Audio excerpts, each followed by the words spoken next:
আজকে আমি মাছের ডিম আর পটল দিয়ে একটি দুর্দান্ত রেসিপি আপনাদের সাথে শেয়ার করছি। সাধারণ হলেও খেতে কিন্তু অসাধারণ লাগে এই রেসিপিটি। এটা প্রথম থেকে শেষ পর্যন্ত ভিডিওটা দেখবেন, ভীষণ ভালো লাগবে আর বানানো ভীষণ সহজ, দেখলেই আশা করি বুঝতে পারবেন। আমি এখানে 5টা পটল নিয়েছি।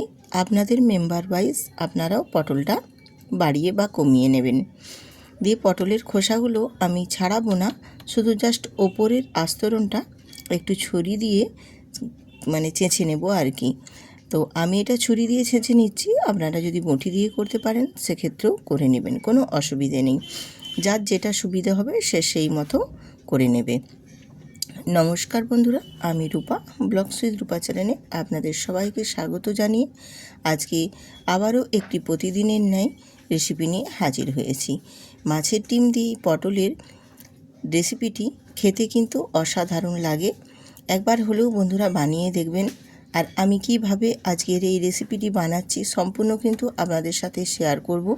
আপনারা পুরো ভিডিওটা দেখবেন, স্কিপ করবে না, তাহলে কিন্তু অনেক কিছুই মিস করে যাবে, বুঝতে পারবে না ভেতরের অংশ কী ছিল বা কী থাকতে চলেছে। আপনারা কিন্তু পুরো ভিডিওটা দেখবেন। আর যদি ভালো লেগে থাকে তাহলে অবশ্যই কিন্তু বন্ধুদের সাথে শেয়ার করে ভিডিওটিতে একটি লাইক দিয়ে সুন্দর করে একটা কমেন্ট করে দেবেন। আমি পটলগুলো সব খুব সুন্দর করে দেখো কেটে নিয়েছি, আর তার সাথে একটা আলু দিয়েছি। আর আলুটাকেও একটু বড় বড় কিউব করে কেটে বেশ ভালো করে ধুয়ে তারপর জলটা ঝরিয়ে নিয়েছি।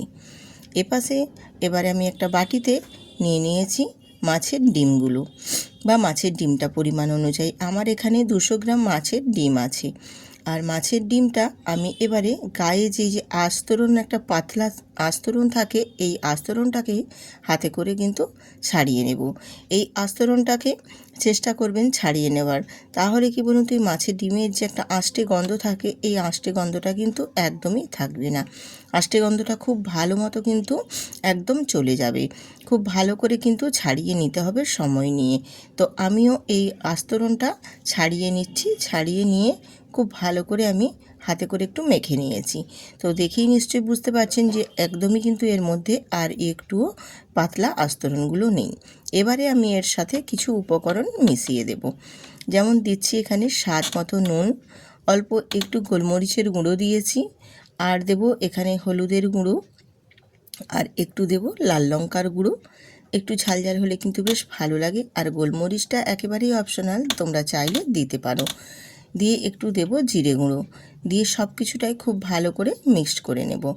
আর এখানে তোমরা যদি চাও পেঁয়াজের কুচো দিতে, সেক্ষেত্রেও কিন্তু দিতে পারো। পেঁয়াজের কুচো আর কাঁচা লঙ্কা দুটোই দেওয়া যাবে, কিন্তু আমি এখানে দিচ্ছি না। আর আরেকটা কথা বলে রাখি, যদি তোমাদের পরিমাণটা আরেকটু বাড়িয়ে নিতে চাও সেক্ষেত্রে এখানে 2 চামচ বেসনও অ্যাড করে দিতে পারো। কিন্তু আমি এই সব উপকরণগুলো কিছুই দেব না, শুধু জাস্ট মাছের ডিমটাকে এইভাবেই ভালো করে ফেটিয়ে নেব। তাহলেই রান্নাটা করতে কিন্তু বেশ ভালো লাগবে। আর মাছের ডিমটা পুরো সম্পূর্ণ একদম খুব ভালো মতোভাবে আমি এগুলোকে রেডি করে নেব। তো এটা আমার মাখানো হয়ে গেছে। এবার এটাকে এক সাইডে সরিয়ে রেখে দিয়ে চলে এলাম গ্যাসেতে। গ্যাসে একটা ফ্রাই প্যান বসিয়ে দিয়ে অল্প 1 চামচের মতো আমি সাদা তেল দিয়েছি। দিয়ে খুব ভালো করে তেলটাকে আগে হিট করে নিতে হবে। তেলটা ভালো করে হিট হলে এই মাছের ডিমের আমি যে বড়াটা বানাবো, বড়াটা খুব ভালো করে কিন্তু ভাজাটা সুবিধে হবে। এরবারে আমি মাছের ডিমটা যে সমস্ত মশলা দিয়ে রেডি করে রেখেছিলাম সেটাই এখানে দিয়ে দিলাম। আর একটা চামচ দিয়ে খুব ভালো করে একটু ছড়িয়ে দিচ্ছি। এই রকমভাবে বেশ ভালো করে একটু ছড়িয়ে দিতে হবে, তাহলে বেশ ভালোভাবে ভাজাটা কিন্তু হবে। আর আমি এখানে একটাই বড় সাইজের করে নিয়েছি। আপনারা যদি চান তাহলে ছোট ছোট করে বড়ার আকারেও যদি করতে পারেন সেক্ষেত্রেও কোনো অসুবিধে নেই, যে যেইভাবে বানিয়ে নিতে পারেন। তো আমি কিন্তু একটু বড় করেই বড় শেপ দিয়ে বানিয়ে নিয়েছি। এবারে এটাকে উল্টে দেব। একটা সাইড কয়েক সেকেন্ড ভেজে নিয়ে তারপর আমি উল্টে দিচ্ছি অপর আরেকটা পাশ ভেজে নেওয়ার জন্য। আর এই মাছের ডিম ভেজে নেওয়ার জন্য খুব বেশি কিন্তু সময় লাগে না, খুবই তাড়াতাড়ির মধ্যে মাছের ডিমটা ভাজা হয়ে যায়। আমি এপাশ ওপাশ দুটো পাশই ভেজে নিয়েছি একটু উল্টে পাল্টে দিয়ে। এবারে এগুলোকে আমি এবার ছোট্ট ছোট্ট করে কিউব করে কেটে নেব।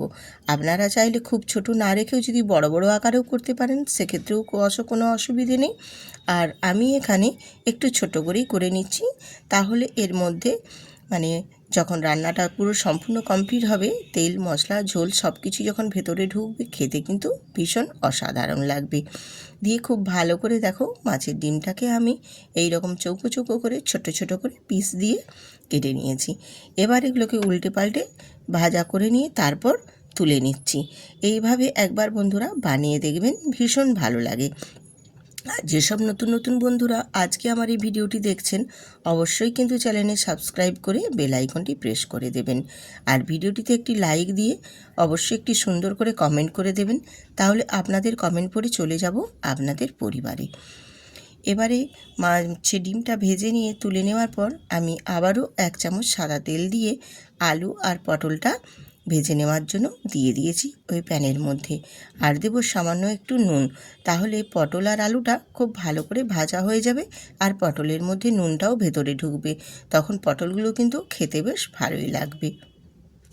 আলু আর পটলগুলো একটু লালচে লালচে করে ভেজে নিলে খেতে কিন্তু বেশ ভালোই লাগে। আর পটলগুলো ভাজা হলে খেতেও ভালো লাগবে, দেখতেও বেশ ভালো লাগবে। এইভাবে যদি পটলগুলোকে একটু নাড়াচাড়া দিয়ে বেশ ভালো করে লালচে লালচে করে ভেজে নেওয়া যায়। আর অবশ্যই চেষ্টা করবেন পটল আর আলুটা কিন্তু ভেজে নেওয়ার জন্য, তাহলে কিন্তু এই রেসিপির ক্ষেত্রে খেতেও যেমনি ভালো লাগবে, দেখতেও সবজিটা কিন্তু ভালো লাগবে। এগুলো আমার এবার ভাজা হয়ে গেছে, এবার নামিয়ে নেব আমি পটল আর আলুটা। নামিয়ে নিয়েছি।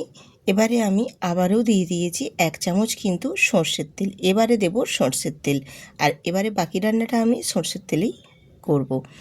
দিয়ে এখানে দিয়ে দিলাম জিরে ফোড়ন, একটা তেজপাতা আর দুটো শুকনো লঙ্কা দিয়েছি। দিয়ে ফোড়নটা একটু ভাজা ভাজা করে নিয়ে এখানে আমি দিয়ে দেব পেঁয়াজের কুচো। পেঁয়াজের কুচোটাকেও একটু নাড়াচাড়া দিয়ে ভাজবো।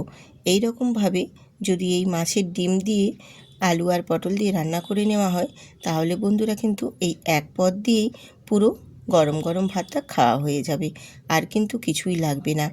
একই রেসিপির মধ্যে মাছের ডিমের স্বাদও পাবেন এবং আলু পটলের ফ্লেভারও পাবেন।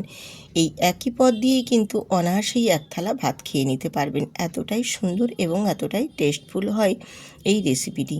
একবার হলেও বানাবেন বন্ধুরা, তারপর আমাকে কমেন্ট বক্সে কমেন্ট করবেন। ভীষণ সুন্দর হয়, একেবারে সাধারণ একটা রান্না হলেও কী হবে, খেতে কিন্তু অসাধারণ লাগে। আমি এখানে পেঁয়াজগুলো দেখো ভেজে নিয়েছি, তারপর দিয়েছি ক্যাপসিকাম। ক্যাপসিকামের ফ্লেভারটা ভীষণ ভালো লাগে, তাই ক্যাপসিকামটা আমার হাতের সামনে ছিল, দিয়েছি। এটা একেবারেই অপশনাল, তোমরা চাইলে দিতেও পারো আবার নাও দিতে পারো। দিয়ে দিলাম এখানে স্বাদ মতো নুন আর হলুদের গুঁড়ো আর একটু কাশ্মীরি লঙ্কার গুঁড়ো দিয়েছি। দিয়ে বেশ ভালো করে পেঁয়াজটাকে একটু নাড়াচাড়া দিয়ে কষিয়ে নিচ্ছি। আর এবারে দেব এখানে টমেটো কুচি। টমেটো কুচিটা দিয়েও আবারও একটু নেড়ে চেড়ে নেব, যাতে টমেটোটাও বেশ তাড়াতাড়ির মধ্যে একটু নরম হয়ে যেতে পারে। নুন দেওয়াই আছে, খুব বেশি সময় লাগবে না, তাড়াতাড়ি নরম হয়ে যাবে। এবারে এখানে আমি দিয়ে দিলাম 1 ইঞ্চির মতো আদা আর 4টে রসুনের কোয়া দিয়েছি। দিয়ে খুব ভালো করে একটু পেস্ট বানিয়ে নিয়েছিলাম, সেই পেস্টটাই এখানে আমি অ্যাড করে দিলাম। দিয়ে অল্প একটু জল দিয়ে মশলাটাকে বেশ সুন্দর করে কিন্তু আগে কষিয়ে নিতে হবে। এবারে এইভাবে নাড়াচাড়া দিয়ে একটু সময় নিয়ে বেশ ভালো মতো করে মশলাটা একটু কষিয়ে নেব, যতক্ষণ না মশলার গা থেকে তেল ছেড়ে আসছে। এবং এইভাবে মশলাটা যদি কষিয়ে নেওয়া হয়, তাহলে আদা আর রসুনের যে একটা কাঁচা গন্ধ থাকে, সেই গন্ধটা কিন্তু খুব ভালো মতো কষানো হয়ে যাবে আর গন্ধটাও একেবারে চলে যাবে। দিয়ে দেখো মশলাটা বেশ ভালো করে কিন্তু কষিয়ে নিয়েছি, দেখছেন আপনারা নিশ্চয়ই দেখেই বুঝতে পারছেন। এবারে তেল ছেড়ে গেছে। আমি এই পর্যায়ে এবারে দিয়ে দেবো ভেজে রাখা আলু আর পটলগুলো। ভেজে রাখা আলু আর পটলটা দিয়েও মশলার সাথে আর একটু কষিয়ে নেব, তাহলে মশলাটাও কষানো হলো আর একটু, আর আলু আর পটলের মধ্যেও মশলাটা খুব ভালো মতো ভেতরে ঢুকতে পারবে, ঢুকে আলু পটলগুলোও বেশ মশলার সাথে কষানো হয়ে যাবে সুন্দর করে। এই রকমভাবে মশলাটা কষিয়ে নিয়ে তারপর এখানে আমি এবারে একটু উষ্ণ গরম জল অ্যাড করে দেব। একেবারে খুব বেশি দেব না, সামান্য একটু উষ্ণ গরম জল দেব। আর গরম জলটা দিলেই এই রেসিপির ক্ষেত্রে খেতে ভীষণ ভালো লাগবে, আর আলু আর পটলটাও কিন্তু খুব তাড়াতাড়ির মধ্যেই একদম সেদ্ধ হয়ে যাবে। দিয়ে নাড়াচাড়া করে দিচ্ছি, দিয়ে তারপর একটু ফুটে আসা পর্যন্ত অপেক্ষা করে নেব। ফুটে আসা পর্যন্ত অপেক্ষা করে তারপর আমি একটা ঢাকনা দিয়ে ঢেকে দেব, তাহলে খুবই তাড়াতাড়ির মধ্যে কিন্তু সব কিছুর উপকরণ সব সেদ্ধ হয়ে যাবে সুন্দর করে। আর তার আগে এখানে আমি মাছের ডিমগুলো অ্যাড করে দেব। আর মাছের ডিম যে আমি ভেজে তুলে রেখেছিলাম সেগুলোও এখানে আমি অ্যাড করে দিলাম।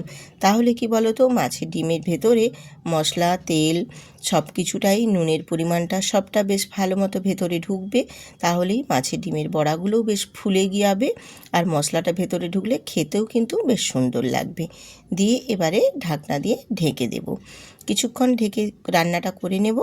তারপর ঢাকনা তুলে তোমাদের দেখিয়ে দিচ্ছি। দেখো ঝোলের পরিমাণটা অনেকটাই কমে গেছে, আর ডিমের বড়াগুলোও কিন্তু বেশ একটু ফুলে ফুলে উঠেছে। দেখো দেখতেই নিশ্চয়ই বুঝতে পারছো, আর কালারটাও কতটা চেঞ্জ হয়ে গেছে। একেবারে বেশ সুন্দরভাবে কিন্তু মশলাগুলো ডিমের মধ্যে ঢুকেছে, মাছের ডিমের ভেতরে। এই রকমভাবে মাছের ডিম যদি রান্না করা হয় খেতে কিন্তু বেশ ভালোই লাগে। আর আলু টালু সব কিছু দেখো, আলু পটল সবই বেশ ভালো মতো সেদ্ধও হয়ে গেছে ভীষণ ভালোভাবে। এবার একটু নাড়াচাড়া দিয়ে এখানে অল্প করে একটু আমি চিনি অ্যাড করব। আপনারা চাইলে দিতেও পারেন, এটা আবার নাও দিতে পারেন, এটা আপনাদের পছন্দের অনুযায়ী। আমি একটু দিয়েছি কারণ আমাদের বাড়িতে একটু পছন্দ করে, কারণ এর স্বাদটা বেশ সুন্দর আসবে, মিষ্টি লাগবে না কিন্তু খেতে ভীষণ টেস্টফুল লাগবে। চিনিটা দিয়ে একটু নাড়াচাড়া দিয়েছি, নাড়াচাড়া দিয়ে সম্পূর্ণর সাথে খুব ভালো করে একটু মিক্সড করে নিয়ে তারপর আবারও কিন্তু আমি একটু ঢেকে দেব। আর বেশিক্ষণ ঢাকবো না, কয়েক সেকেন্ডের মতো একটু ঢেকে দেব, তারপর নাড়াচাড়া দিয়ে নামিয়ে নেব। আর কিন্তু খুব বেশি এখানে ফোটাবো না, আর খুব বেশি রান্নাও করব না। এবারে এখানে আমি দুটো কাঁচা লঙ্কা দিয়ে দেব, আর দিয়ে দেব ধনেপাতা কুচি কিছুটা, দিয়ে একটু নাড়াচাড়া দিয়ে নামিয়ে নেব। আর সবশেষে ধনেপাতাটা দিয়ে দিবেন, তাহলে ধনেপাতার যে একটা সুন্দর ফ্লেভার থাকে ভীষণ ভালো লাগে খেতে। ধনেপাতা যারা পছন্দ করেন তারা কিন্তু অবশ্যই দেবেন, খেতে ভীষণ ভালো লাগে। ধনেপাতাটা দিয়ে এবারে আমি একটু নাড়াচাড়া দিয়ে এবার আর কিন্তু এখানে ফুটানোর দরকার নেই, এবার আমি নামিয়ে নেব। আর খুব বেশি রান্না করব না, বেশ ভালো মতোই দেখো একদম বেশ সম্পূর্ণভাবে আজকের এই মাছের ডিম দিয়ে আলু পটল দিয়ে রান্নাটা একেবারে কমপ্লিট হয়ে গেছে। এবার আমি গ্যাসটা অফ করে নামিয়ে নিচ্ছি, আর নামিয়ে নিয়ে তারপর আপনাদের সাথে শেয়ার করে দেখিয়ে দিচ্ছি যে এই রেসিপিটি কতটি সুন্দর হয়েছে। দেখুন আমার রান্না একদম কমপ্লিট হয়ে গেছে, গ্যাসও অফ করে দিয়েছি, তারপর নামিয়ে নিয়ে আপনাদের সাথে শেয়ার করছি। দেখতেও যেমন সুন্দর হয়েছে, খেতেও কিন্তু অসাধারণ হয়েছিল বন্ধুরা। একবার হলেও এইভাবে বানিয়ে দেখবেন, মাছের ডিম দিয়ে আলু পটলের। যারা খেতে চায় না তারাও কিন্তু চেয়ে চেয়ে খাবে, ভীষণ ভালো লাগে। আমাদের বাড়ির সবাই পছন্দ করে, আশা করি আপনাদের বাড়িরও সবাই পছন্দ করবে আজকের এই রেসিপিটি। আর যদি ভালো লাগে অবশ্যই কিন্তু পাশে থাকবেন। আজ এখানেই শেষ করছি।